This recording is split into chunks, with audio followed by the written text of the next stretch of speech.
Big Will from Heavy Hole Podcast, joined by my loyal co-host, Tom. Yep. Big shout out to our co-host, Justin, who couldn't join us this evening for this interview. But our special guest today is none other than Jamie Bailey, longtime bassist and vocalist of Brodequin. How are you, Jamie? I'm good, man. Thank you very much. Thanks to all of you for having me as part of the show. It's great. Our pleasure, man.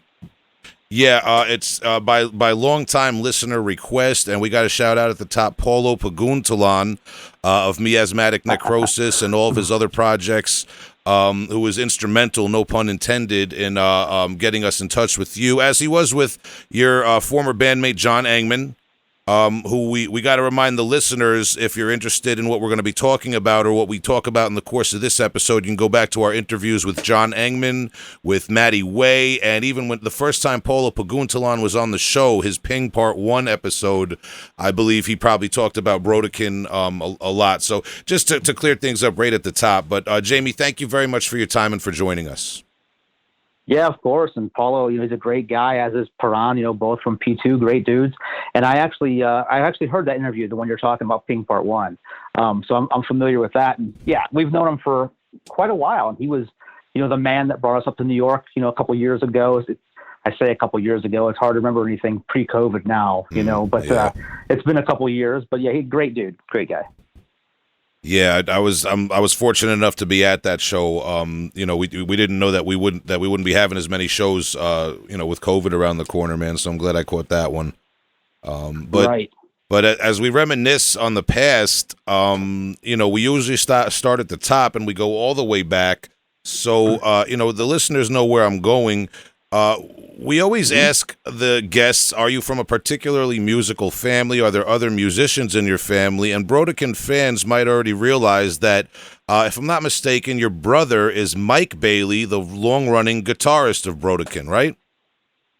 Yeah, that's correct. Absolutely. He's the guitar player. He's the guy that started the label Unmatched Brutality. That's all him. And yeah, we do kind of come from a musical family. On my mom's side, my grandfather was a big time musician. He played all kinds of stuff, although style of music was extremely different, of course. He was much more of a bluegrass country player. But as kids, we came up around acoustic guitars, banjos, mandolins, things like that.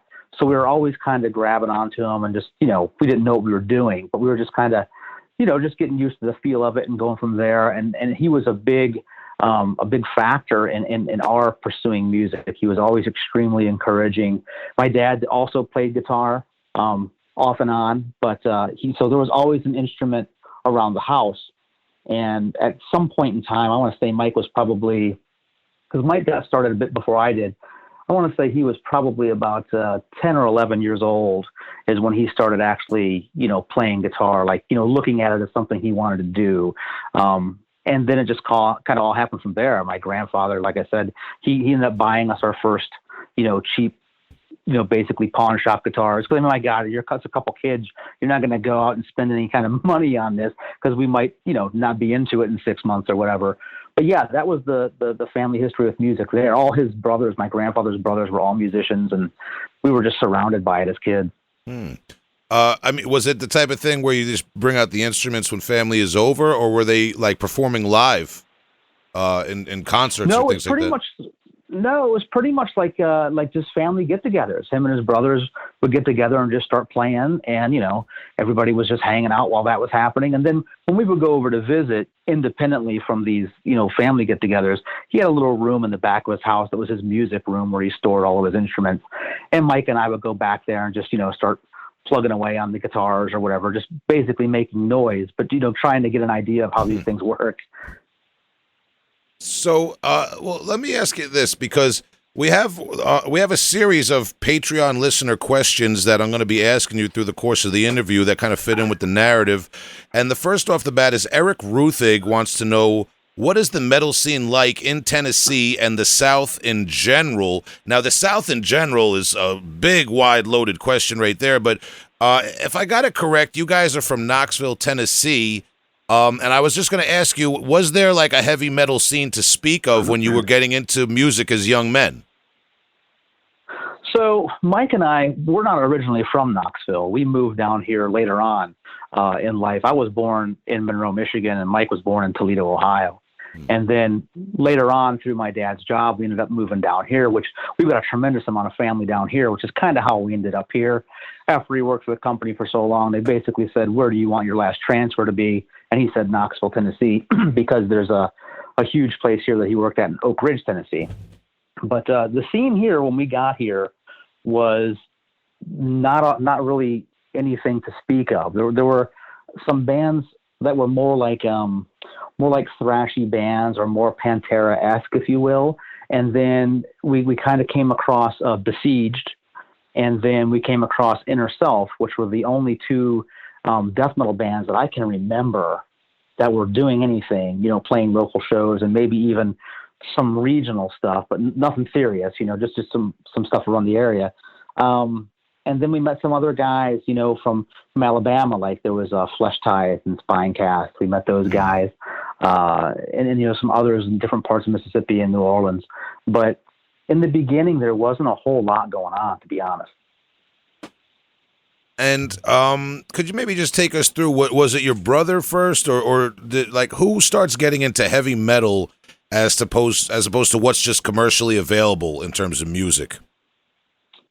So let's see. I would say, I don't know, we got into it about the same time. If I remember correctly, the first death metal that we ever got our hands on was Spiritual Healing by Death. And when we got a hold of that, we basically bought it because of the cover. We had no idea what we were getting into. And at first, it was like one of those things where Mike was into it instantly. And it took a little bit longer for me to digest what was actually happening, like what's going on here. And then from that, we ended up getting into Morbid Angel and Obituary, and then just everything kind of, dominoed from there. And before that, we were into some of the classic stuff, Metallica, Megadeth, Iron Maiden, and things like that.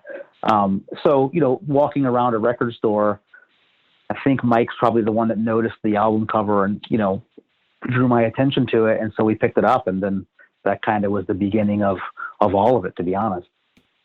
Okay. And before we go much further now, metal in general, there's always been a big connection between a lot of heavy metal and history and historical events, and a fascination with history and things like that. But I think it's safe to say that you've taken it a little bit further maybe than your average metalhead. And could we get into that a little bit just before we get off and running with Brodequin? Is there a lifelong fascination with history, with maybe the darker parts of history, or anything like that you say predates Brodequin in your life?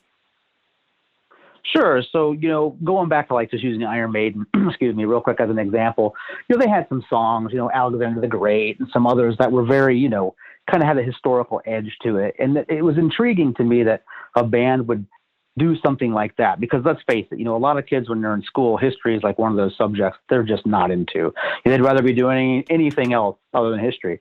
But for me, history was always something I was interested in. I kind of got it from my dad because of family history. He was big in the family history. My grandmother was huge in the family history. So we had a lot of this genealogy kind of done, and we could trace family members back through, different parts of Canada into France and Germany and this and that.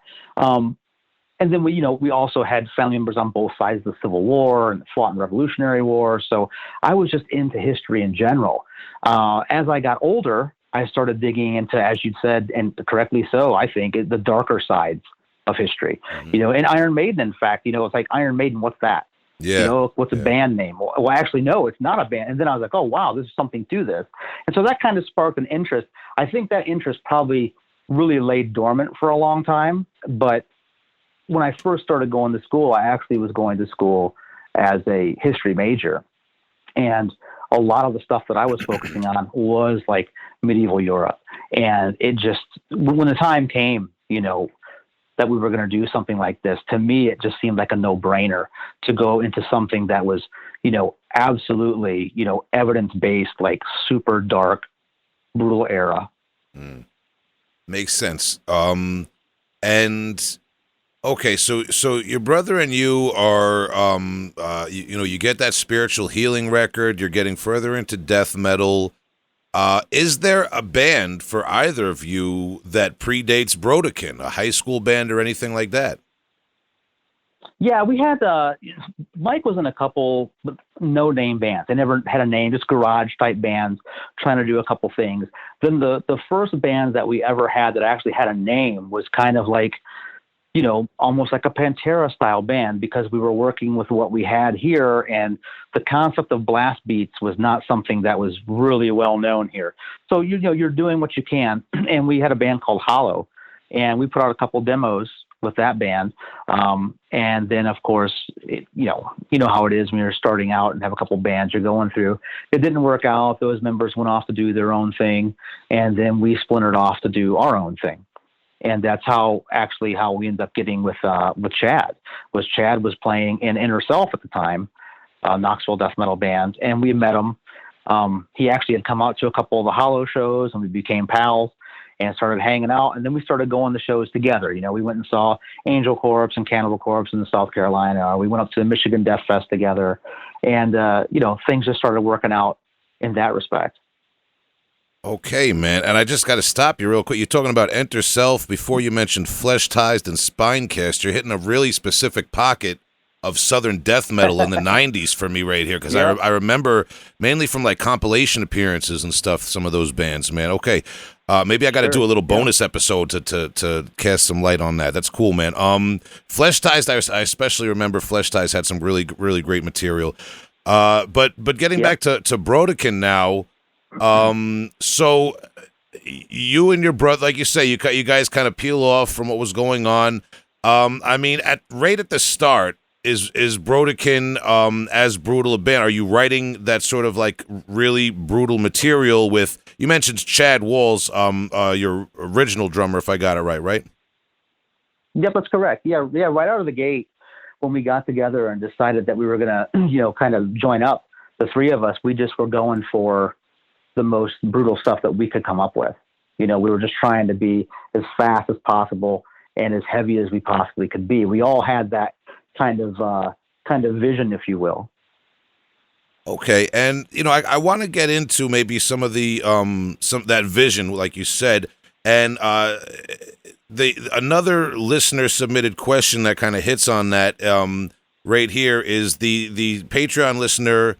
I'm going to say Anti-Toy. Anti-Toy, Anti-Toy. Brodequin has a really influential sound. What are the key albums that inspired you to make Brodequin such a heavy and brutal-sounding band? So maybe if you could get into some of the albums that predate Brodequin that were influential on the three of you when things were first starting. See, I remember we listened to, in the early beginning there, I remember we were listening to a lot of Angel Corpse. We were listening to a lot of Gorgasm. Let's see what else was constantly being spun. A lot of Laugh is a Humanity actually was being played. Dead Infection, Chapter of Accidents was being played. Yeah. Let's see what else. But then also, there was also a decent amount of black metal that was being played too. We were definitely listening to stuff from Mayhem, Thunderbolt, all kinds of stuff. It's hard to say. For me personally, though, Gorgasm was a big deal. That was a big one for me. Oh, also, Nile had just really kind of hit. They had I'm so bad with album titles, but they had Nephron Ka was brand new at that time, and Chad was actually friends with Pete, the drummer of Nile. So there was a little bit of a cool connection there. We would go on and see them a couple times back. Original lineup when Chief was on bass and vocals, and going way back. So all those definitely played a role, without a doubt. Okay, and well, the flip of that, you kind of touched on it already a little bit there, because I want to get around to the black metal part. Andy Sung, another listener, Andy Sung asks, has other genres besides death metal been influential to Brodequin, and if so, what non-death metal bands have been the most influential to you? So Andy Sung asked that, and also in our John Engman interview, John mentions kind of meeting you guys at an early Death Fest when he was still in Fetopsy and bonding over you both kind of being into black metal, if I got that right. So maybe could you just touch a little bit more on the black metal influence that comes into play? And because at the death, people may not realize, even the younger listeners, at that point in time in the late 90s, especially in the United States and the brutal death metal scene, it was not fashionable at all to be into black metal. No, definitely not. You're 100% right about that. I mean, I'm sure you remember there were some shirts going around, at that time mentioning, it was definitely not a positive thing to Yeah, be of a fan course. of black metal. Some rude verbiage. But yeah, so we were listening to everything. We were listening to, Marduk was there, Mayhem was there, Immortal, Old Man's Child. Let's see what else. Thunderbolt, I think I already mentioned them. Just numerous ones. Norjaval. Just tons of stuff. And what happened was we played in Ohio Death Fest when we met John Ingman. And Mike, at that time, on the guitar he was using, he actually had a Mayhem sticker on that guitar. And Ingman came up. He was a fan of the music because he had Instruments of Torture. And so he came up, just to say, hey, hey, how's it going, blah, blah, blah. But then the Mayhem sticker kind of got a whole different discussion going. And as you know from talking to John, he has a very, very deep well of music he listens to. Some very obscure things. And so it was really kind of cool to run into another guy that was in the scene that was also, I don't want to say not afraid, but not concerned about discussing black metal. There was no kind of, weirdness about it. Yeah, man. And it's funny because I was a teenager in the late 90s into the early 2000s, so like I kind of didn't realize it at the time. I didn't know anything about music at the time. I just like brutal guttural death metal, and I kind of branched out later on. But looking back now and reviewing the earlier Brodequin albums in the context of a black metal inspiration, and I'm not trying to paint you guys as a black metal band or something crazy. No, I'm just not at all. No, I get it. I'm just kind of fascinated by that angle of it because I never realized it, but it makes a lot of sense, especially from the drumming angle, that kind of constant blasting percussion and your riffs. The way the riffs kind of just kind of fuzz together in the background sometimes with this blasting. Is that like would you say that comes more from like the black metal part of like trying to create that sort of atmosphere and soundscape as opposed to maybe your more choppy like progressive traditional death metal type of thing? I think so. I think that we all definitely shared. Chad would have been probably the least into black metal than Mike and I were, but he did really appreciate and enjoy the speed of it. And that was a big element for us. Also the fuzziness like you're talking about. And then kind of from the historical elements is I kind of could get into that from a black metal standpoint of like bands like 1349 and things like that. And so that kind of touched. There definitely is black metal all over everything we do. Every single album, all the way from the beginning till now, there's definitely black metal influences. Yeah, absolutely, and I think that especially maybe with some of the imagery, the logo, even if I'm not mistaken. Our listener Tyler Hammer asks, where did the inspiration of the lyrical and visual themes of Brodequin come from? And I think we're kind of getting into that right now with like the kind of like old like wood cutting looking things and the logo itself. Could you actually speak to maybe just a little bit about the specific logo and the specific imagery you used on the early albums, like where you obtained them, and if there's any specific stories behind those that are like more personal to you than just a cool picture for a death metal album? Sure. Yeah. Like, so what ended up happening with the logo is, when we first got together, like a lot of bands, they don't have any idea what they're going to call themselves. We had no idea. And we were probably together for 3 or 4 months before we actually settled on the name. And again, going back to being big in the history, I pretty much have a small library of books. Now, some of them have pictures in them. Some of them are just all text, some are in foreign languages, which I can barely read, but I can definitely get the gist or do some translation stuff with a little bit of French and a little bit of German. But with the logo for us, we felt that it needed to be something that looked the part. It needed to look like it could fit with some of the woodcut images that we use. Obviously, you're not going to have something that fits with everything, but we wanted to kind of have that flavor and in a kind of a different way. Like, so many brutal death metal logos, especially now, are super harsh. They're very, very aggressive looking. And what we wanted to do was kind of make the logo be a little bit approachable and yet the music kind of wasn't approachable, if that makes any sense. Like, to the unknowing person, oh, well, what's this? This looks kind of pleasant. And then the music is a little bit different than maybe the logo is suggesting. So it's kind of a surprise, really. And then actually in the beginning, when it came to the artwork, when we used the artwork for Instruments of Torture, we caught a lot of flack in the beginning from people because it was like, what is this? Why is this black and white? They didn't understand that it was a woodcut, or they just thought it was kind of stupid because it was black and white and, it wasn't, all splattery and this and that. But to us, it was absolutely perfect. And it was exactly the way we wanted to go and kind of wanted to portray ourselves in the scene. Absolutely. I mean, I personally, I love, and I'm sure you do too, Wes Benscotter and John Zig and Mark Riddick. And those guys were huge right at that point in time in the late 90s into the early 2000s. So you guys really did kind of set yourselves aside visually just by taking a different path with all that sort of thing. Yeah. I mean, it was definitely, something different. And that was, what we were going for, though. We wanted to be different kind of in as many respects as we possibly could. Granted, you're doing blast beats. Well, of course, other bands are doing blast beats. Of course, you've got low vocals and other bands have low vocals. But when it came to that initial first impression, when someone has, whether it be the CD in front of them or somebody walks by wearing a T-shirt or whatever, we really wanted that first impression to be something totally different and unexpected in a lot of ways.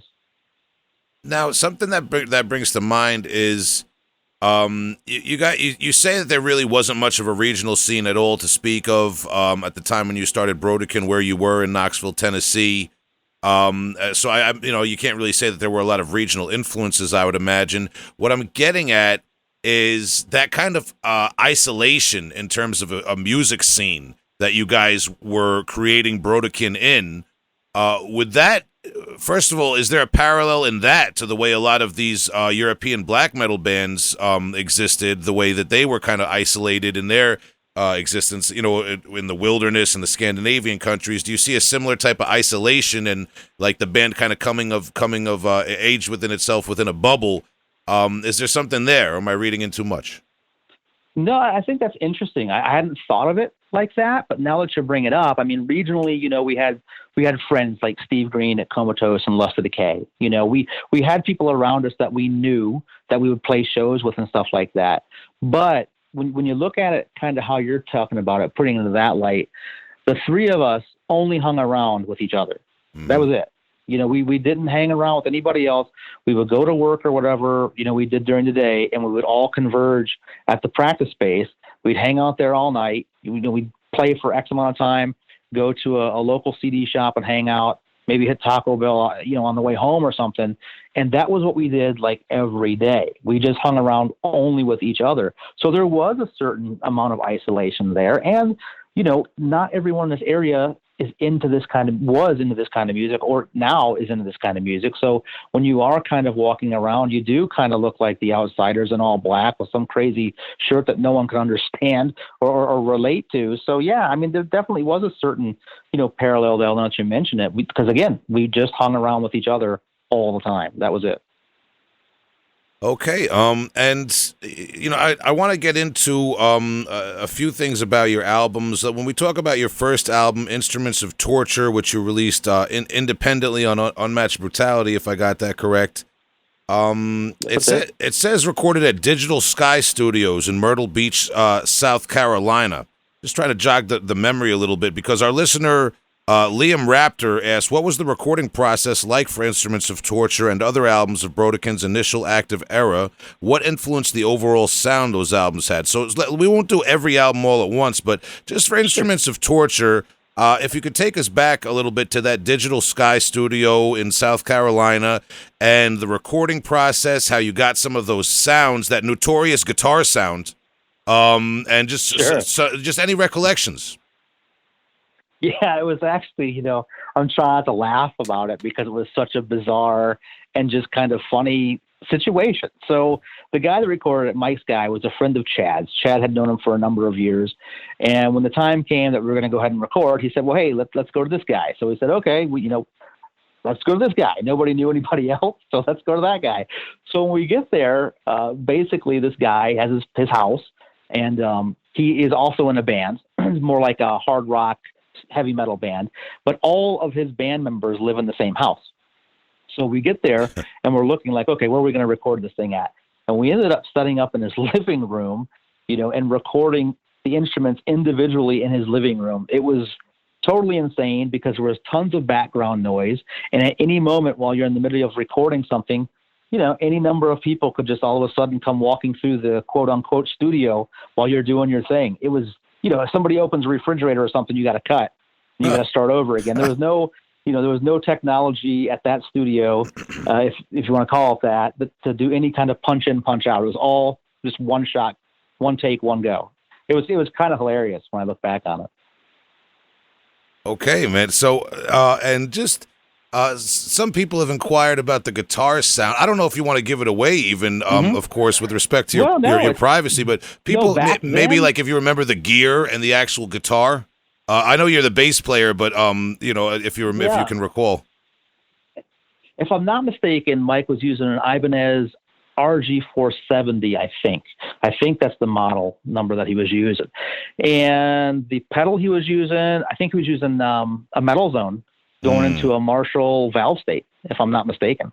Of course. What else, man? What else? Yeah. Of course. Great. That's what I remember for the guitar. You know what I mean? Like it was extremely bare bones. It was just the pedal. I mean, it had a tuner pedal, but that doesn't count for sound. You know what I mean? There was no addition to his distortion there. So he had some kind of he had the distortion running on the valve state, of course, and then he was tweaking whatever was going on in the Metal Zone.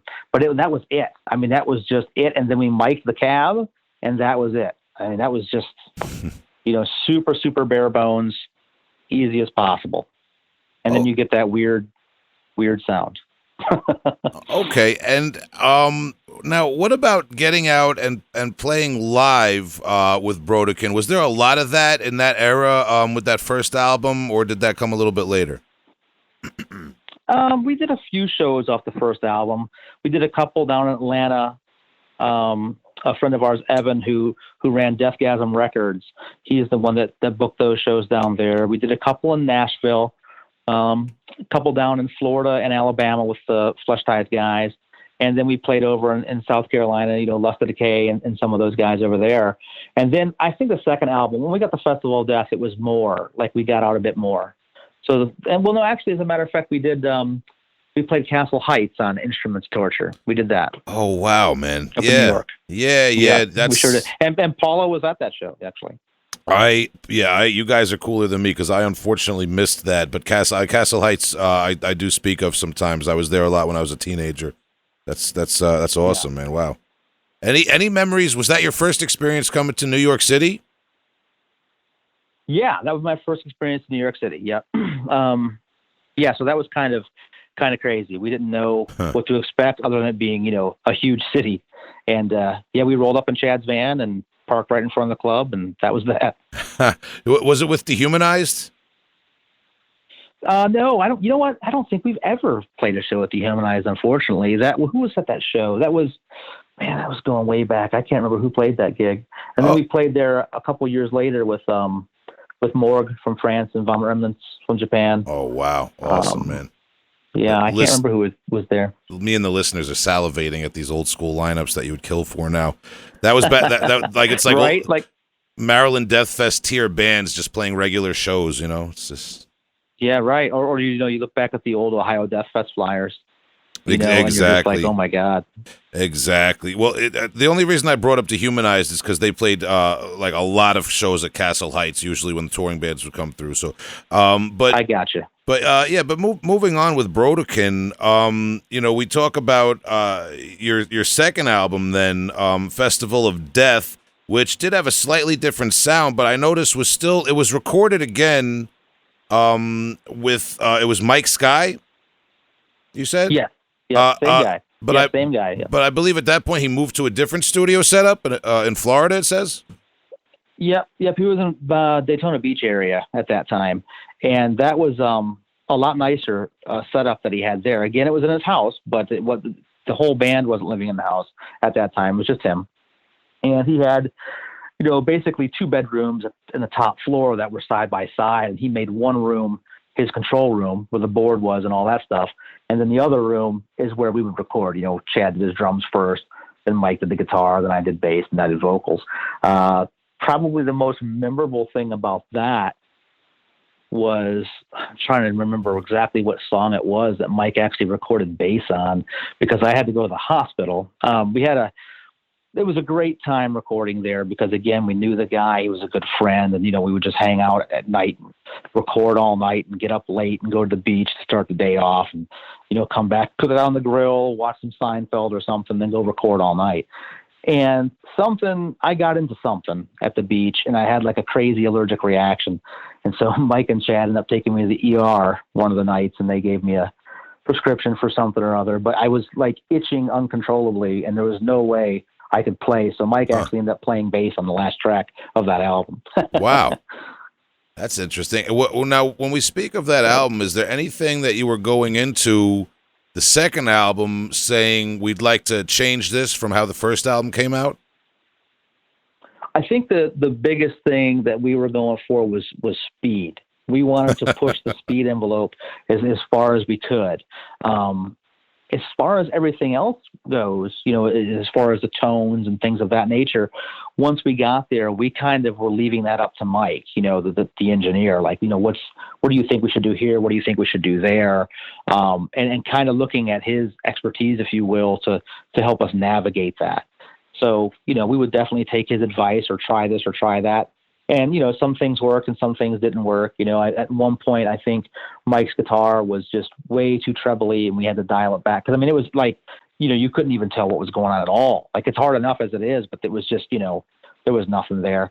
But that was about it, really. We just really, even the whole songwriting structure, speed was like the number one priority. But then we also did some things that were a little more, I kind of hesitate to use the word technical, but technical in some parts as far as the drum rhythm with the guitar, how they kind of tied into each other.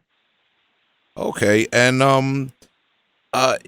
from there, your next official release, if I got it right, was the 4-way split with Aborted, Drowning, and Misery Index on Bones Brigade Records, right?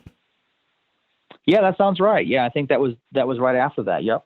Yeah, in 2002. Now, why I bring that up, I do want to get on to the later eras and stuff like that. But the reason I point this out is you said something interesting before about being inspired by Dead Infection and maybe some of the more like European gore grind that was popular at the time.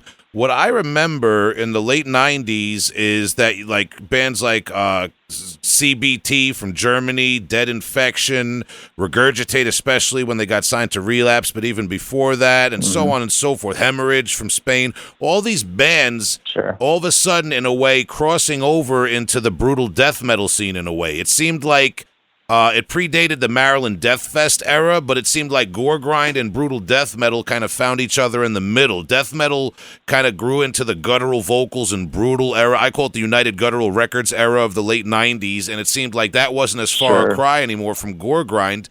With you doing that 4-way split, Bones Brigade Records, just for the listeners who are interested in the history of gore grind, Bones Brigade Records from France, if I got it right, is like a kind of cult gore grind label. Could you just speak to maybe how you hooked up with that and any thoughts you might have on that crossover of European gore grind and American brutal death metal?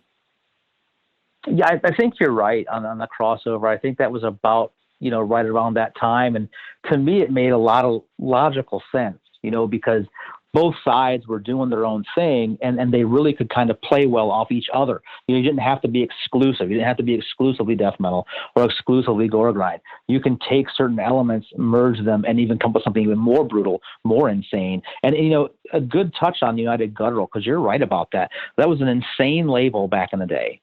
They had all kinds of crazy bands on there, and Rich was a heck of a guy. Rich in the beginning was a huge help to us. He, because he was doing stuff with Milwaukee Metal Fest, the magazine, and things like that. He interviewed us and that. He was the first guy that ever bought anything off of us wholesale to have as part of his distro. It was fantastic. Let's see. Back with Bones Brigade. Mike had been in touch with the dude from Bones Brigade for a while. They had traded back and forth, for the labels, for the distros. And I'm not exactly sure. I don't remember exactly how that came up.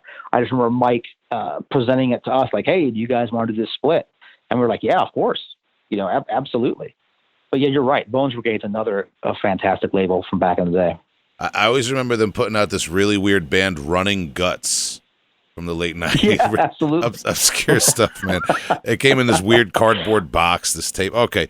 But yeah, we could reminisce all night. But yeah, I wanted to touch on that a little bit because that's something else that struck me in the late 90s was all of a sudden you were seeing like cock and ball torture t-shirts out of like dudes from the Midwest death metal scene and stuff. It was a thing. Yeah. And, and I feel like Waco Jesus maybe kind of comes out of that a little bit too. It's a whole mix up.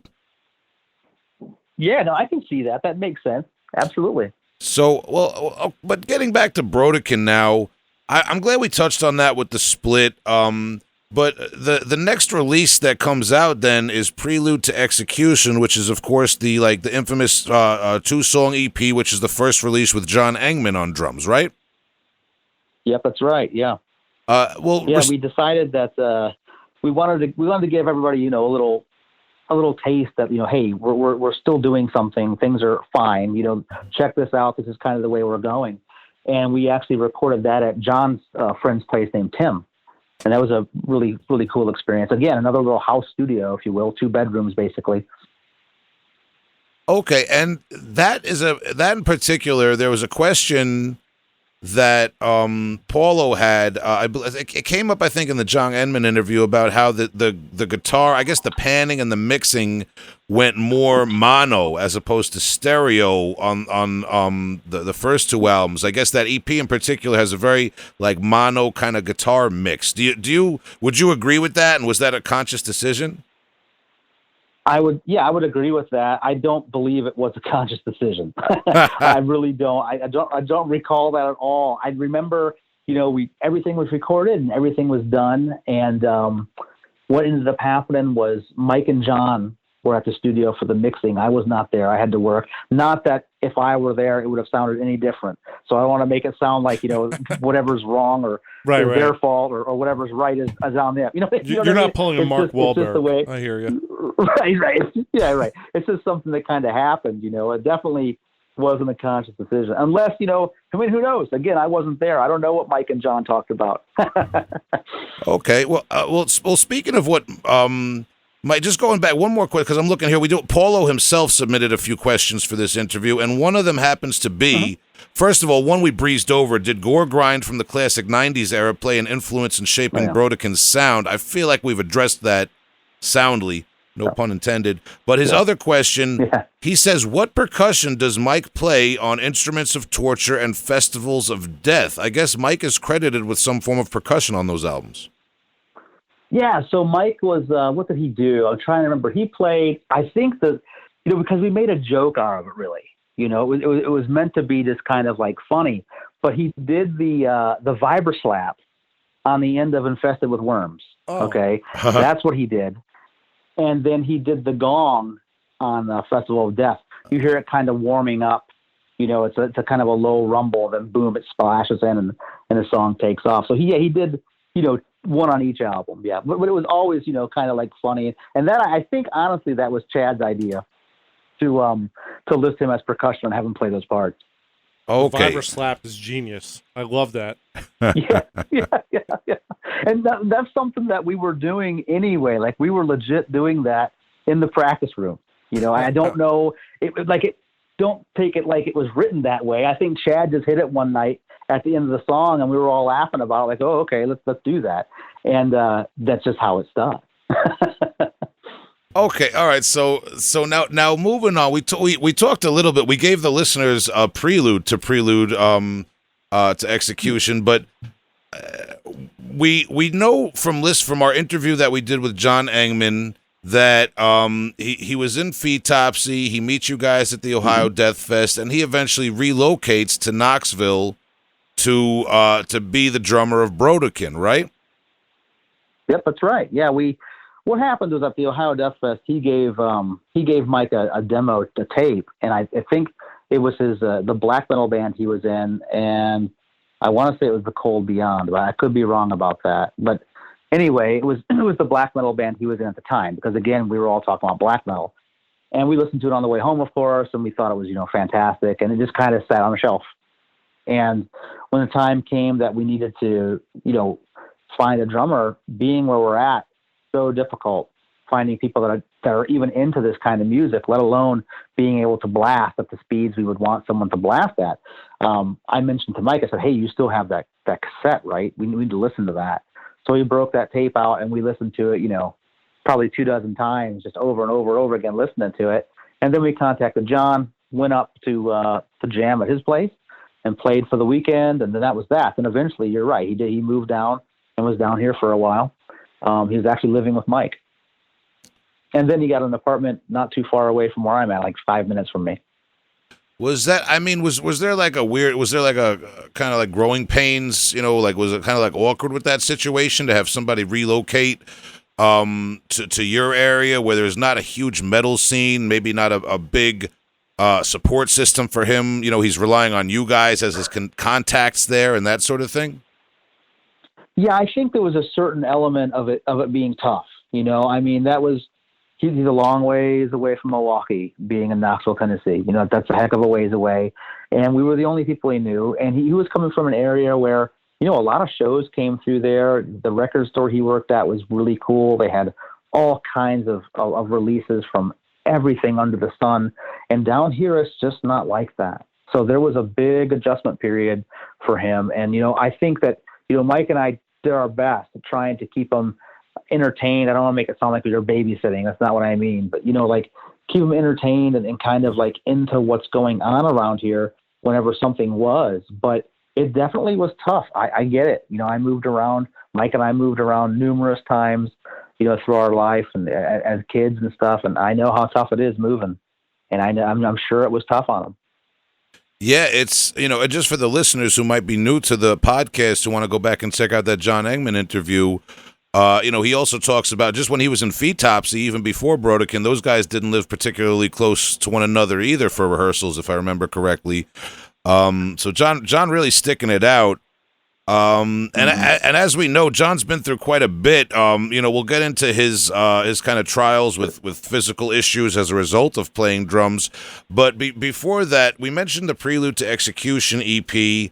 And I want to get to methods of execution, but can we just talk a little bit about playing live in John Engman's era of the band? After you recorded that EP, did you get out there more? I know you guys eventually would play the Fuck the Commerce Fest in Germany and the first Maryland Death Fest. Was that before your album Methods of Execution came out?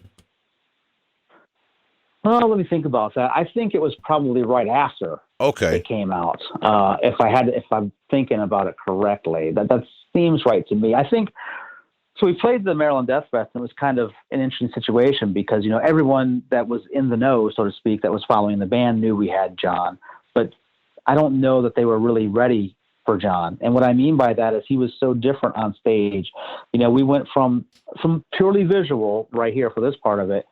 Chad had an enormous drum kit. It was just massive. You could barely see him behind the drum kit, and that's cool. That's what he was into, and it looked cool, and that's great. John is like the polar opposite. He had this little bitty drum kit, and you could see everything he's doing. And I think when he really would start digging in and tearing into it and blasting as fast as he was, a lot of people were in awe. I remember specifically at the Maryland Death Fest, a huge crowd of people getting as close as they could to the side of the drum kit to watch him doing what he was doing. So that was kind of interesting, a different dynamic than we had seen before. I mean, don't get me wrong. Lots of people did watch Chad too, because he was doing some crazy stuff back there. I don't want to take anything away from that. But I think that was the first time I noticed a large group of people just trying to get as close as they could to see the drummer, at least the drummer that we were on stage with is what I mean. Yeah, and John actually talked about buying a big kit with 2 kick drums and the works when he first joined Brodequin, because he kind of had to like follow up Chad as a drummer and eventually scaling it all the way down to his minimalistic kit. Yeah. I mean, he really did strip it down. I don't think that the larger kit was not in use very long. And he kind of was like, is it cool if we do? And we were like, yeah. I mean, you play whatever you want to play. I mean, I don't care what you're playing. As long as you can play, I don't care. It makes no difference to me, man. So I think that was that, and that's John. As you know, you've talked to him. He's a minimalist kind of guy. He likes to streamline everything. So he probably did feel pretty uncomfortable behind a large kit. I can totally get that. Okay, and Methods of Execution, now your third full length in 2004, comes out on Unmatched Brutality Records. Again, your independent label that you guys operate, that your brother Mike's operating. Now, respectfully, is that intentional that you guys always put out your own albums? Were there offers from your underground death metal labels at the time, and you guys always had a vision of keeping everything to yourself, or was it out of necessity? So when we first started, it was out of necessity. We're a brand new band. What are we going to do? So boom, there's how Instruments of Torture come out. Festival of Death just followed up. But that being said, in the beginning, there was a repress. Ablated Records, Brian Baxter from Ohio Death Fest. Yeah. Ablated did a repress of Instruments of Torture. And we thought, okay, well, that's cool. We'll just stick here with Ablated. And as things went on, we just felt it was better just to go our own way. So that's why Festival ended up being on Unmatched, and Methods of Execution was on Unmatched Brutality. We kind of like just having control of everything ourselves.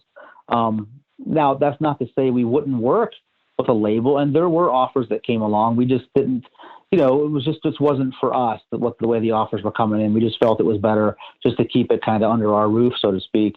But yeah, we have nothing against, other labels. We would definitely entertain everything we have in the past. It just wasn't something we were interested in.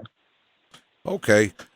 Fair enough. Just a question, and it just speaks to kind of like nowadays with Bandcamp and all these streaming platforms, it's a lot easier for bands to put out their stuff independently, but you guys were doing that even back then and kept, all through with your albums. Now, and being able to license different formats and stuff also comes in handy. You're not really tied down. You can just do cool limited runs here and there if you want. Exactly. So that's exactly right. And again, like I said, we're not we're definitely not anti any other label. It's just at that time when things were kind of coming in, the offers that we were kind of getting, we thought, well, I don't think that this is really worth it. None of us thought that it was really worth it to sacrifice the control or whatever for what was being offered. So just kind of, it was kind of necessity in a lot of ways. Necessity / choice, I guess. Yeah. Well, that's always part of being in a band. That's right. So you guys, you said that you played the first Maryland Death Fest. After that, and I also brought up Fuck the Commerce Fest in Germany, which is a long-running, if memory serves me correct, more of a grindcore-based festival that does have a fair share of death metal bands. Maybe I'm off on that, but could you just tell us a little bit about what that meant to you guys and what that was like? Was that your first experience playing abroad?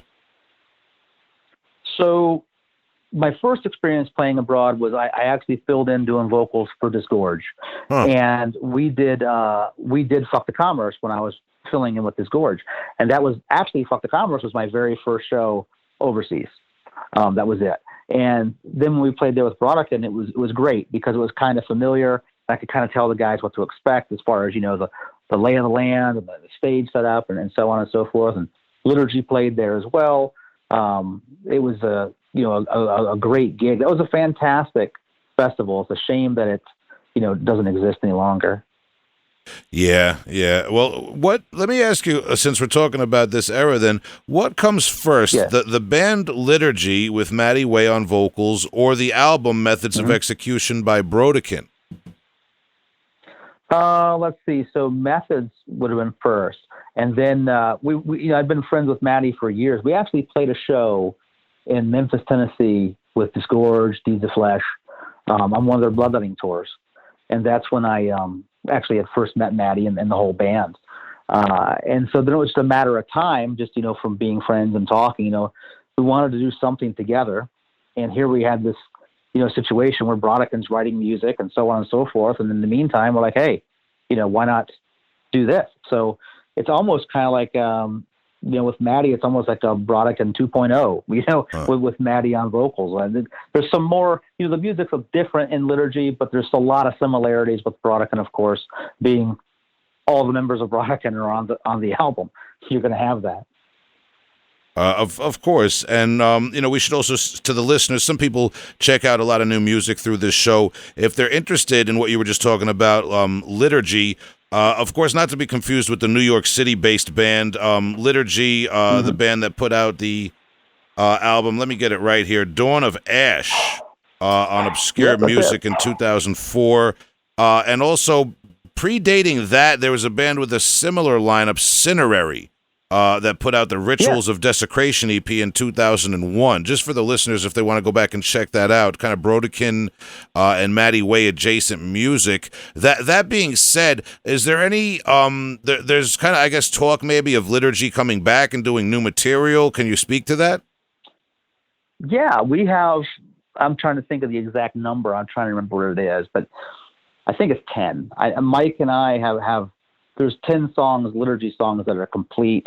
They just would have to be recorded, obviously. And we played when we played Las Vegas Death Fest a few years ago as Liturgy. We played 2 new songs at that show. So all the material is written. There's still work to do as far as like the lyrics go and things like that. But even that's the majority of it's done. Maddie and I have to get together and kind of, figure out what part he wants to do versus what part I want to do and yada, yada.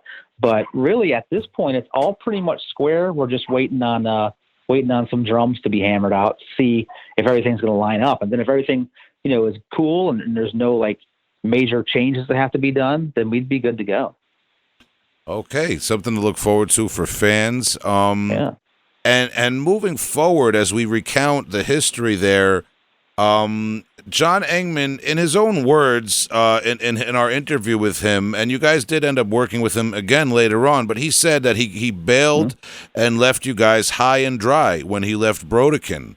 With respect to him, can you speak to that? So what you can recollect from that era and from him parting ways with the band? Yeah, it was kind of a shock, and I don't know if maybe part of the stress of being away from all of his friends and family up north, was a major part of that. I'm not really sure. There wasn't any friction going on between any of us. That wasn't it. Just one day, like literally, he did say it right. One day he got in this truck unbeknownst to us and he was gone. And by the time everybody knew really what was going on, he was back in Milwaukee. So it was kind of a real like shock. And I don't really remember the catalyst for it because again, we all got along. I still talk to John, we'll get on the phone and talk, every couple of weeks or something like that. So there was no bad blood that I remember as being the cause of that. Okay, and I wouldn't be as forward with a question like that had we not already spoken to John and knowing that you guys have gotten back together with him since then. I want to talk about that too, but something that we brought up, John spoke extensively with us about his bodily pain that he experienced as a result of playing drums with poor form. Did you guys realize that he was experiencing so much pain, maybe towards the end of his stay in the band or anything? I think maybe toward the end we started to notice, but I didn't attribute it really to drums. Being I'm not a drummer, it was tough for me to really see like if he's using proper form or not, or is he playing super tense or is he kind of loose? That part I can kind of get. When you see someone that's super tense, obviously they're doing some damage. That it's not going to go well for them if they keep doing that for a number of years. But one of the things I think was kind of John's sleeping arrangements too. He would sleep all the time in a recliner. And I know that had to be just horrible for his back, his hips, just be sleeping like that. And then you compound it with playing drums the way was playing drums. And I think he just had a recipe for disaster. But I don't recall any signs of him like really having difficulty until deep in. Then it was like toward the very end, you'd see him kind of limping around a little bit. And he would usually just blame it on sleep. He'd say, I didn't sleep well or blah, blah, blah. And I thought, okay, well, that's probably because, you're sleeping on a recliner. You got to get you got to get a damn mattress, man. I mean, that's not good. But I didn't realize that it was getting that bad. I don't even know if he knew it until after the fact, until it was too late. You know what I mean? When he was trying to seek out help, like what's going on, going to different doctors and so on and so forth. Fair enough, fair enough. And if I'm not mistaken, you guys actually had a man from Germany, Henning Paulson, playing drums after John left at a certain point? So that was the plan. That was kind of what we thought was going to happen, and nothing ever materialized from that. You know, there was talk about him coming over, coming over and doing, you know, a couple rehearsals and things, you know, as far as that go, and writing music and whatnot. And it just never panned out. And I think part of it was, you know, looking back on it, you know, part of it was we were just kind of, Mike and I were just kind of just bummed out. Like we were just not really having that drive really at that moment in time. Just because of what had happened with John. And then, you know, you find out how he's got, you know, some body injuries and so on and so forth. And it just really wasn't on our radar at that time to really be pushing and doing anything. So, you know, no disrespect to Henning or to his skills. It just didn't work out. That's perfectly understandable. And I'm just kind of building up to eventually the band would, I don't know if you want to say split up or went on hiatus, but around 2008, Brodequin became inactive then. Yeah, it was definitely a big hiatus, without a doubt. Yeah, and there were things going on, like, you know, family stuff that was just a little bit overbearing for Mike and I to deal with, and it was just too much. So something had to go, and unfortunately, for a period of time, it had to be music. That's very understandable, especially those of us in underground music. And then kind of moving ahead to Brodequin being reactivated, could you please give us your recollection of, I imagine it would be around 2014 or 2015 that John Engman comes back into the fold playing his MIDI drums, his finger MIDI drums that he also, again, just for the listeners, in that episode we interviewed with him, he talks about that too. Yeah, Mike and I had gotten to a point where we were writing music together again, you know, and we had, you know, some ideas for new stuff. And we said, well, hey, you know, if we're going to do this, we gotta contact John. I mean, let's see what happens with this. So I called John. We were talking, and he's like, well, look, you know, I mean, I can't. He told me straight up. He's like, look, I can't play drums anymore. And I said, yeah, I know. And let's just get together and see how this goes. And if it doesn't go well, if we all agree it doesn't sound good, then we'll say, okay, that's that, and we'll do something else. So Mike and I drove up to Milwaukee, and we got together and jammed, you know, for the weekend, played 3 or 4 songs from the old stuff, and just had a lot of fun doing it. And, you know, as much as John, you know, okay, he can't play traditional drums, the thing was, you know, John's our friend, and we didn't want to be like, oh, well, you know, he can't play drums, so let's just go find somebody else. We didn't want it to be like that, you know. So if we wanted it to be there for him, like, hey, if you want to do this, we're all in. However you need to do it, we're all about it. And he was, you know, super cool with it and ready to go. And then when he felt that it was, you know, just not working out from his perspective, we let him make that decision. We didn't say, oh, well, being you have to use the MIDI pad, you can't be part of this. This wasn't even on the, like, you know, on the agenda to even say something like that to him. Okay, and you know, there's some impressive footage. People can look on YouTube of him playing with you guys in 2016 live with the MIDI pads, and he goes into great detail about exactly what he does with those. It's very different, and it's interesting. Can you tell us a little bit about feedback you would get and how those shows went? Because it's kind of like, I mean, that's kind of like a big leap for you guys, you know, and it speaks to like the loyalty to John is that the band's coming back.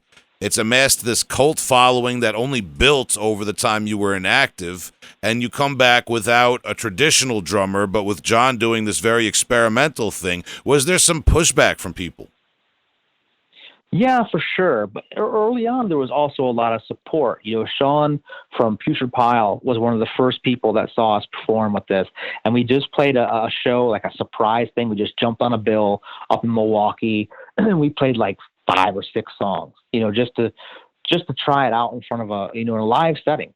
And he was super stoked about it, thought it was incredible. You know, then of course, there was the other side of that. Also Danny from Malignancy was a big supporter. He thought it was, crazy to see. And I've known Danny for a long time either, and he's not going to sugarcoat anything just because I know him. He's going to tell me exactly what he thinks. So I appreciated, both him and Sean's input on that. But there was some blowback for sure. And, a lot of people were saying it's just not right. Brodequin has to have drums. It's a drum type band, et cetera, et cetera. I don't know. Again, to me, I was always, and I've said it a lot, just impressed with what he was able to do. It's not a drum machine. He didn't push play and walk away. Mm-hmm. Every note you're hearing, he's striking. And to try and play that is insane. And that he was able to do that was crazy. And I thought it was awful interesting how so many people would talk smack about it, but then they would quickly cover their base. They would say, no, it's just not right, but it just doesn't make sense. Oh, but drum machine bands, that's different. That's cool. And I thought, so what is the difference? He's actually performing this as opposed to programming it and hitting play. And, what this guy has done is he's got a physical injury. He's found a way to work around it. And I've said it before, we wouldn't be talking smack about a guy that's playing guitar with his feet. We'd say, oh my God, that guy's playing guitar with his feet. Mm-hmm. So it was just always kind of weird to me. But and John took it a lot harder, of course, because he's the one that's the target here when people are talking about it and talking bad. He definitely got far more negative comments than he did get positive ones. And he would show me some of the texts and things he would get like through Facebook Messenger and stuff, and it was just insane. Some of the things people were saying. It was just ridiculous. That's a shame. Yeah, imagine caring that much too. Like being that guy, be like, I need to write something to Brodequin right now. Like that's. Yeah. Right. I actually, it was really disappointing. All transparency. I know that we talked to, Colin Marston, and he got an MPD because he was inspired by John Engman, and I too have bought one. And have you really? Yes, yeah. I have. I've messed around with it. It's really hard. It's very hard. I'm just trying to do like a skank beat, keep that up, and it's like, so I couldn't do anything. Not that I'm a drummer at all anyway, but trying to play that was just like, dude, I don't know how in the world you're doing this. It's just crazy. Yeah. And I also thought, there's something here because, look, drums, let's face it, drums, there's a couple barriers to entry with drums. First of all, you have to have the space to have a drum set. Second of all, you have to have the money to buy all that stuff. And I thought, this pad type thing could really be an entry level to get someone into percussion where they're not dropping, thousands of dollars on a drum kit. But True. I don't know.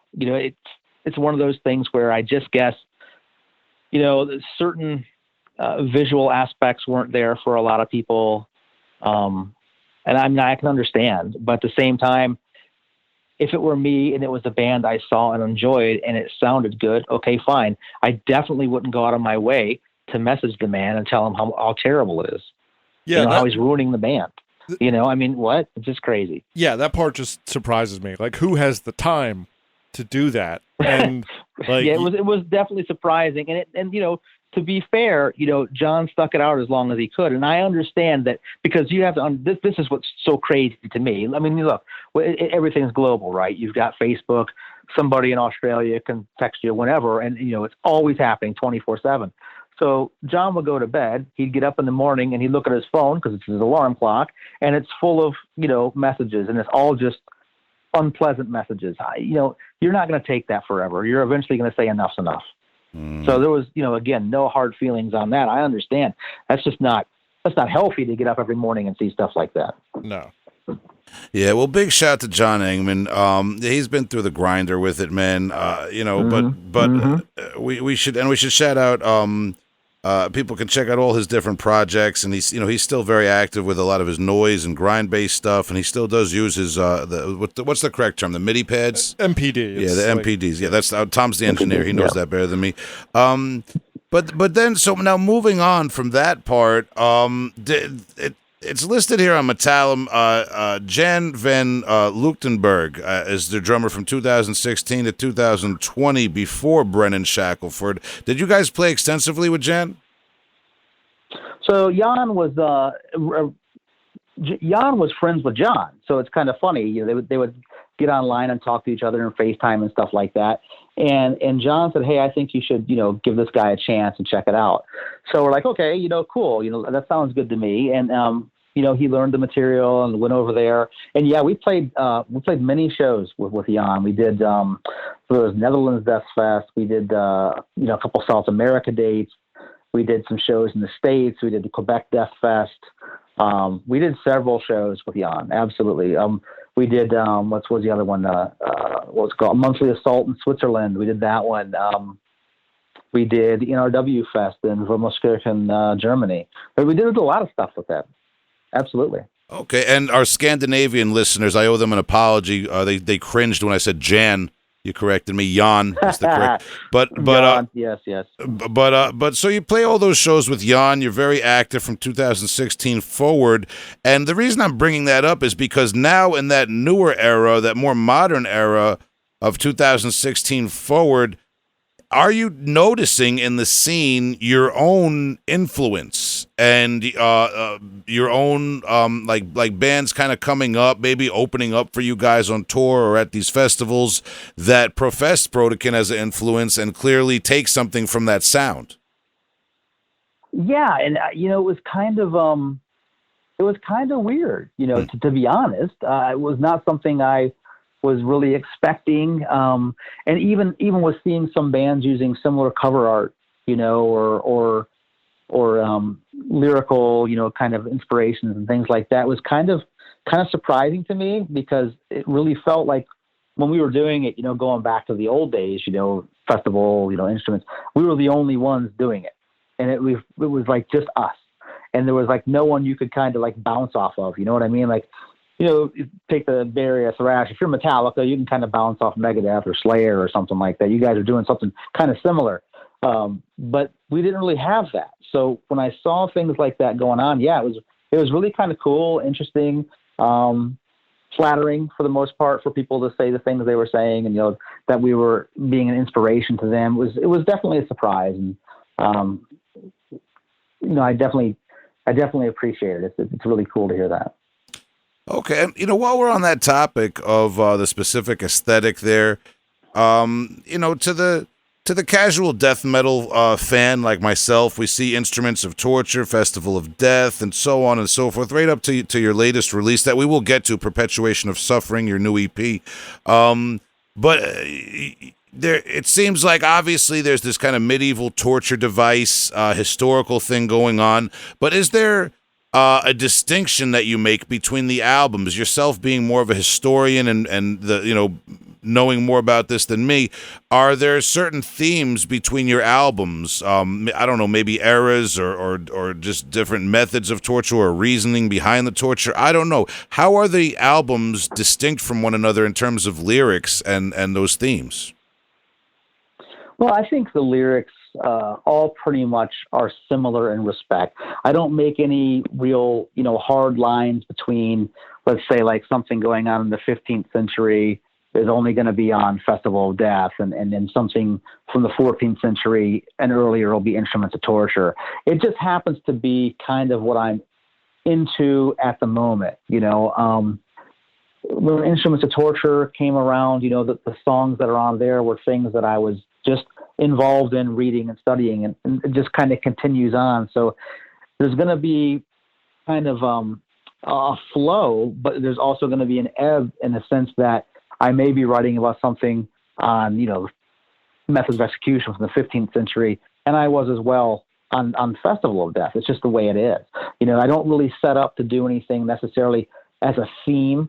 I've thought about it in the past, about doing an album that was just themed around something, but I haven't done it yet. Okay, that's good to know. And, I do want to ask you a little bit more about, your interest in history and that sort of thing, but we're kind of like right on the cusp now of getting into this latest era of Brodequin, and I would be doing a disservice to everybody involved here if I didn't talk about this latest EP that caught some of us by surprise. Your 2-song Perpetuation of Suffering EP, released on August 31st, 2021, just a few weeks ago, with Brennan Shackelford on drums. Yes. So Brennan, he also plays in a couple other bands. He plays in a band called Cesspool of Corruption, and he plays in a band called Reviled, which is actually going to have a release on Unmatched Brutality Records in October. And we met him at, I actually met him at Las Vegas Death Fest, but I was kind of, he was kind of on my radar before that because he did a cover of Flow of Maggots, and it was on YouTube. And I was like, oh, okay, so what's this all about? Then, as funny as it is, the guys in the Heretics Fork said, hey, have you seen this video? You know, you maybe should keep an eye on this guy. And it was kind of funny because I already was kind of watching him to see what was going on. And then here we go again. When we find ourselves in a situation where we need a drummer, I talked to Mike. I said, what do you think about this guy? And he was literally the only guy that we contacted. Okay, and the last listener question we have, the last fan question we have is from Harrison Clark, who asked, what was it like to record some new Brodequin after over a decade? And I would just elaborate on that. Would you confirm that it was well over a decade since you recorded? I believe it was. And maybe just like your mindset, was there trepidation? Was it more exciting? Was it more just like natural? Like, just take us through the actual process of kind of like reaching that milestone. Sure. Before we did this, I did a couple like backing vocal spots for a couple different bands. You know, I did, a tune for a band called Decarabian. I did it for the Heretics Fork. So, but that's just a backing vocal, right? That's only 20 seconds, 30 seconds tops, something like that. So when it came time to do this, there was a little bit of, nerves involved in it for sure, because, you've got, I don't let the pressure, so to speak, of previous releases kind of pile up on me.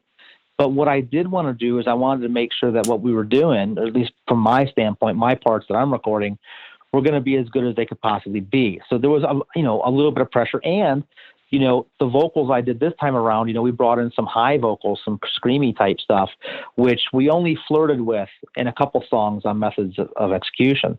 So with this, they kind of came a little bit more to the forefront. And then that, there was a little bit of I'm not sure about this. Let's see how it goes. When it came to recording bass, that part was just like autopilot. It didn't phase me as far as that goes. I was a little more concerned about the vocal side. And Mike's like a machine when he records. It's just ridiculous. Everything's one take. I mean, it's just stupid. It's enraging to someone who has to practice. Awesome, man. So I got to ask now, what are the plans? We've had this 2-song EP out, and fans and listeners are very grateful for that, but we're greedy. So we want to know, what are your plans for future recordings? So we have, there's 10, including those 2 songs that you got on the promo there. There's 10 songs. So you could say there's 8 songs in addition to those 2. And I was talking to Mike yesterday, there might be another song. So that would give us 9 new songs, so to speak. Counting those 2, that's 11. And the plan is to have the full length out in next year, 2022. Okay, and there's a couple of Paulo questions that kind of fit in right here at this point of the interview. The first one, with respect to your privacy, but Paulo says, with the distance between band members, how does Brodequin rehearse? So I guess you guys probably don't all live in the same neighborhood nowadays. No, definitely not. Mike's about an hour from me, and then Brennan's in Texas. So it's a totally different, thing. It's kind of like reminiscent back to John living in Milwaukee, if you will, where we have to travel. So right now, granted, things are a lot easier now than they were when John was living in Milwaukee. We can go ahead and record something, and boom, Brennan's got a file in his email, tonight, and he can check it out. And that's what we've been doing. The songs, as far as the songs, guitar, and all that stuff go, the structures are all done. And in fact, Mike, even though we joked about the percussion thing, Mike actually does play drums. So he wrote all the drums to all the songs, including the 2 on the promo. And when we sent them to Brennan, we said, look, if you want to change something or add, please do so. Go right ahead. And he did make a couple changes. They were all very tasteful. He's got a great ear. He knows what's going on. So it's tough, but at the same time, I got to tell you, Brennan and Mike, as far as sending files back and forth, it's been, a seamless process. Okay, well, yeah. Nowadays, it's a lot more common. It's a lot easier to do that sort A of lot thing. easier. Yeah, Well, and well, even with John, when we started getting back together, I can't remember the name of the program we were using, but we would rehearse, basically online. It wasn't the greatest. Oh, it's called Jam Kazam. That's what it was. It wasn't the greatest, but we were doing that for a while. So even that was far easier than when he lived in Milwaukee. And then now it's even more simple. well, Paulo, I think that kind of touches on maybe the answer for this next question from Paulo. He asks, will there be a chance that Brodequin will perform as a 4-piece? It sounds like that would complicate things a lot now with you guys being spread out, maybe. It's hard to say because, Joaquin's all the way in California, but that being said, Joaquin has always been super stellar when we've played out. I mean, the guy would even bring, even when we play overseas, he would pack a little bitty practice amp in his luggage, and we'd practice in the hotel room and stuff like that. So it's entirely possible. I don't rule anything out, And the big thing with Mike is, Mike is probably more likely to say, hey, I'd like to play that festival or whatever. And his work schedule doesn't allow him the freedom as much as to get out and play as Joaquin's does, which is kind of how that all happened. Okay, yeah, the work schedules are a big thing with bands, man. The older you get, and then when families and stuff like that, we've heard that story many times. And some of us have lived it too. Of course, yeah. It's just part of the game. Well, speaking to that, I mean, obviously the pandemic this last year and a half has been tough on all bands, and it slowed down everyone's plan. Did you guys have specific touring or anything like that you had to cancel as a result of that? The only thing we had that I can remember off the bat was we had a couple of South America shows in Ecuador. I think there was one in Colombia we were going to do that we had to can. Other than that, it seemed that we just didn't have a whole lot set up, and it just happened when it did. And so it kind of worked out, I mean, I'm glad that we didn't have a whole tour or something we had to cancel, of course, so I guess it worked out the best it possibly could from our standpoint. Hey, I had a quick question. You were talking before about well, I want to get back to the history thing.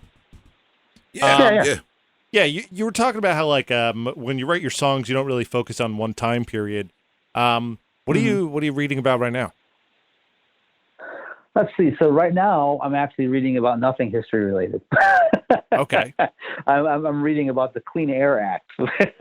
But going back in the history, the last thing I read was I'm trying to remember the author's name. It's the third book I've got on the subject was about Joan of Arc. I can't remember the author's name. I've got 2 or 3 books on the same subject.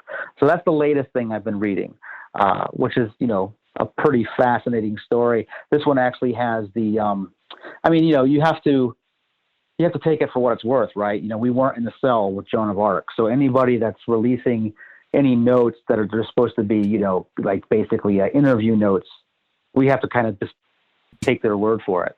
So that's pretty interesting. The answers she had to, we'll just say the interviewer were pretty fascinating for someone who was 16 years old. I mean, it's pretty interesting. Yeah, it's a weird story, and it's very weird. The canonization seems a little false too. Not forced is a better word. I don't know. Yeah, but that's a strange one. It is interesting. But that being said, I've often gone back and read books I've read already, because some of these history books are so slammed with so much, facts and dates that you're going to definitely forget a certain amount of it. And you go back through it and you're like, oh yeah, now you remember, so that's kind of what I do, I guess. I do go back and reread a lot of stuff. Yeah, you got to. I mean, the dates are always impossible. You can remember the sequence, but you're never going to remember all that stuff. Right. Yeah, there's no way. And especially when you're talking, independent countries. What's going on in Germany in the 1500s? Oh, what's going on in France in the 50s? Yeah, you're just not going to keep all that straight. Yeah, it's there's too much happening, way too much. So, how recent in history would you go with Brodequin material? That's a good question. and it's, I've talked to a few people about it. I think probably the furthest I would probably go would probably be about the 16th century. Would probably be about it. Now, granted, there's all kinds of horrible stuff we could talk about after that. We know that. There's all kinds of different execution techniques or even just interrogation techniques that we could talk about in the modern era, without a doubt. But I just I'm stuck in the history side of it. Right. No, I hear you. I was doing some reading on Robespierre, and I was like, this is very Brodequin, but also it's too late. It's too much happening. There's muskets. Right. Can't have that. Right. Exactly. That's exactly right. Yeah, I know. And it even, and it's not just based on Europe, for example. There's many things I've read about from in Asia and so on and so forth that are every bit as brutal. And I'm sure will make an appearance. It just hasn't happened yet.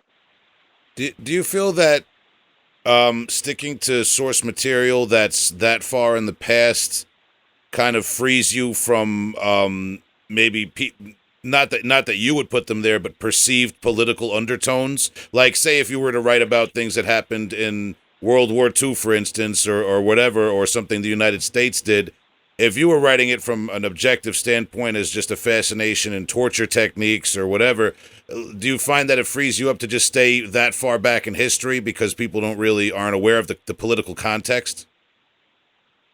I think a lot of that is true. Yeah. I mean, looking back at the Joan of Arc story, for example, there were a lot of politics involved in that. Or looking at the actual Father Urbain Grandieu, who's in the tray card, he is actually in the Brodequin and the Instruments of Torture album. He's the guy in the big box having the wedges slammed into his legs. That was extremely political. And now, depending on where you're at, if you're well versed in that, yeah, I mean, that all of a sudden that becomes a political thing and you're taking sides.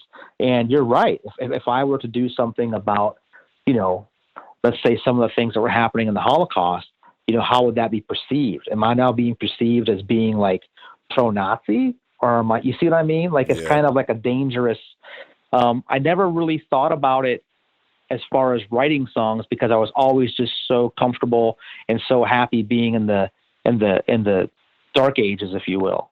But, now that you bring it up, yeah, there's a lot of things. I mean, we certainly could write a song about waterboarding. And, waterboarding is something that was happening back in the medieval era. It just wasn't known as waterboarding, but it was water torture. It was the same thing, basically. If you wrote about it now from a modern standpoint of waterboarding, it could be seen as a political thing for sure.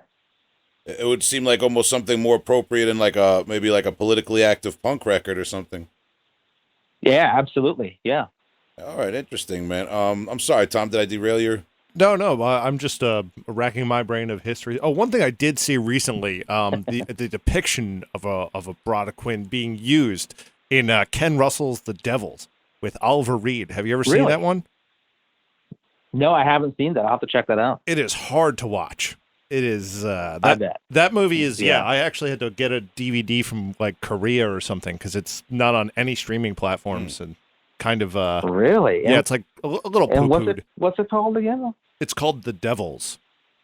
And The Devils. I forget. It's based on it's a highly fictionalized version of a real priest in France who was basically putting up some resistance to, I'm forgetting the king. I think time period was 1500s, but yeah. Yeah, I get it. Yep. And it's a ridiculous movie. I mean, it's got humor. It's overly sexualized. It's highly blasphemous.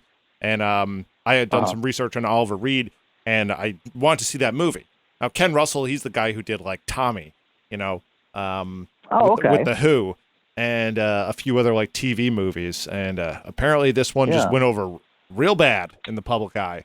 'Cause he got brutal. Well, that's interesting because if they're kind of referencing Father Urbain Grandieu, which I'm sure I'm pronouncing his name wrong, there was a lot of craziness in that. He was a very powerful priest in town. He ended up, getting this woman pregnant who was the daughter of a very politically connected family. I mean, it's a crazy story. If you ever want to read something, I'm pretty sure that's what The Devils is based on. They called him a witch and stuff. Yeah. Yeah, absolutely. Okay, yeah, so it's the same guy. yeah. Look at that. Well, Are there now? I mean, we're talking about movies here. Are there? I don't know if you watch a lot of movies. Are there any movies that you would say or that you appreciate as being particularly historically accurate? Because we always hear how Hollywood changes everything, and you can't really rely on Hollywood to give you a true story. Sure. I think, if we're talking about like torture and execution, I cannot remember. You could find it just by what I'm telling you, but I can't remember who the director was. But it was a silent film, and it was about Joan of Arc, and it might even actually be just called Joan of Arc. But it's black and white silent film, and it's probably the best film I've ever seen on Joan of Arc. I think it's because that's considered the best film of that period. It's fantastic. Yeah. Are we talking no about dialogue to distract you? It's 100% just visual, and so if you have if you have an idea of the story, it helps out, obviously. But as it's going on, there's no distraction from any kind of dialogue or any kind of other side story or whatever. It's just all in your face. And it's like, I don't know, I think it's a really good film. The Passion of Joan of Arc from 1928? That's it. Yeah. Okay. Wow. Interesting. Yeah, I watched a restored version of that like a year and a half ago. Wild. Okay. I haven't seen it. It is. Yeah, it's a wild film. Yeah. Okay, interesting, man. Yeah, trying to rack our brains for the historical. What now? I don't want to. I don't want to put Niall on blast. No, I'm sorry. All kidding aside. Okay. But in terms of the extreme metal scene, are there other albums, other bands that use history for subject matter that you appreciate for accuracy or just in general for what they do? I definitely like Niall's early stuff. The first few albums, I was all about it, especially the second album, Nephron Ka album. I thought that was fantastic. I liked all the visuals. I liked all of the different sound elements they had in there. It sounded very tribal. It sounded very legitimate.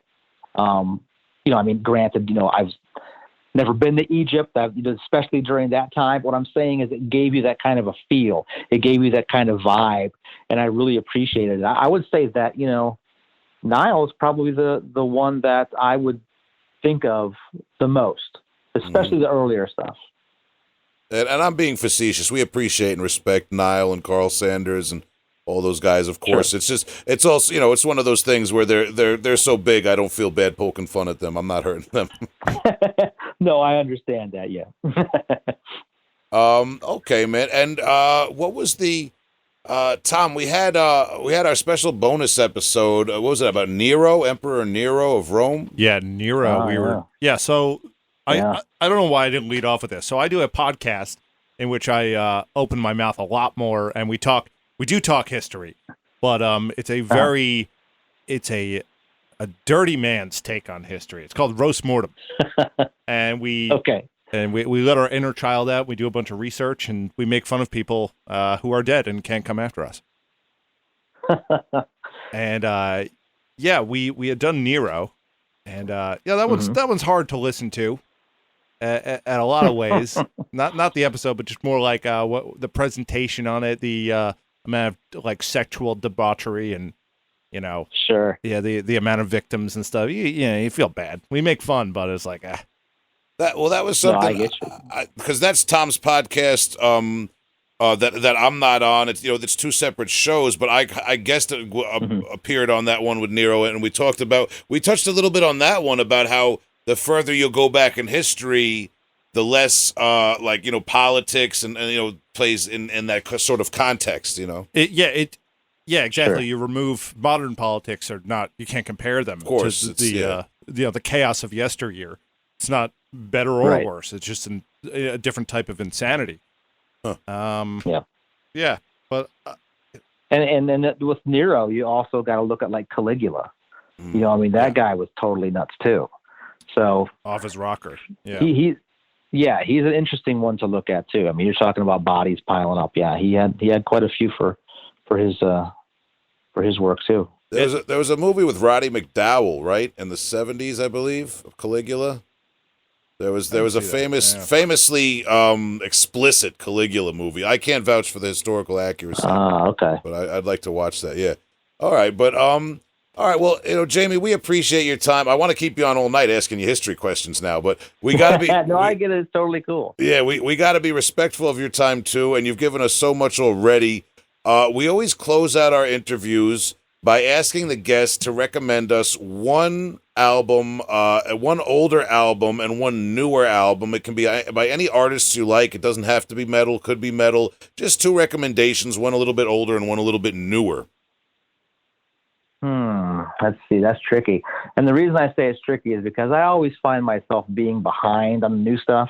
Like I'll stumble across something and it's like, oh, well, this is brand new. And actually, no, it's not. It's like 3 years old. Right. And that's kind of always like, I don't want to say like embarrassing, but it sure can be, depending on who you're talking to, especially, if they think you're really into everything, which I mean, I am to a standpoint, but I mean, it's, to a certain point, but sometimes things get lost. I would say I would go back, for sure, just drumming, just intense drumming. I would look at, Inhuman Ritual Mass Murder by Thunderbolt. I think that is just over the top. Yeah, Thunderbolt, old black metal band from early 2000s. And I think that's just some really nasty stuff, really nasty. Then for something new, I would look at a band called Cadaveracity. They've got a little EP now, little plug here. It is on Unmatched Brutality, but it's some pretty intense stuff. You got guys from multiple bands in there, from Perverted Dexterity, all kinds of stuff. Those guys are just, I don't know, they're intense, definitely intense.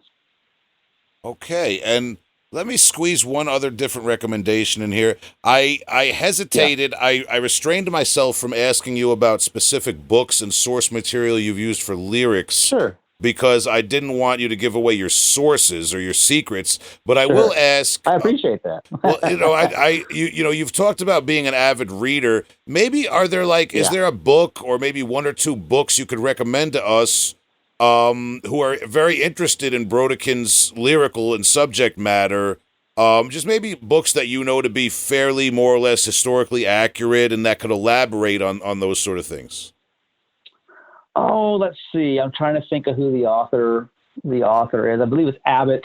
There's a book called Execution by Jeffrey Abbott, which is fantastic. Actually, to be honest, anything by Jeffrey Abbott is fantastic. And if I were only recommending one author, I would say Jeffrey Abbott. I mean, he's an interesting character. He actually ended up in retirement working at the Tower of London. He's an interesting dude. Or was an interesting dude. He passed away several years ago, but pretty interesting guy. Okay, wow, that's we'll look that up, man. Well, Jamie, like I said, we'd love to talk to you all night, but we want to be respectful of your time. We appreciate everything you've told us and talked about tonight, and we wish you guys, you and your brother Mike, the best going forward with Brodequin as the legacy continues. And just any parting words for fans of your music and listeners of our show. Well, we really appreciate all the support we've got from all of our friends and fans all over the place. It means a lot to us because we took a big break there. And, I really think that this time around, so to speak, it's even more special because as cool as it was back in the beginning, we were in the moment and we were doing our thing. Well, when we took the long hiatus, it really gives you a chance to kind of reflect. And now that we're back into it, I'm just much more appreciative maybe than I was in the beginning, of people's kind words and just their support, and guys like yourselves, taking your time just to chat a little bit about what we do. So I super appreciate it. I really, thank you a lot, guys. Excellent, man. We thank you for everything you do, man. It's a mutual appreciation society, we always say here. It's the underground scene. Yeah. And so, Jamie, we'll be in touch. This episode will probably go out on Friday. And I'll send you a link, and we'll take it from there. We'll just promote it online.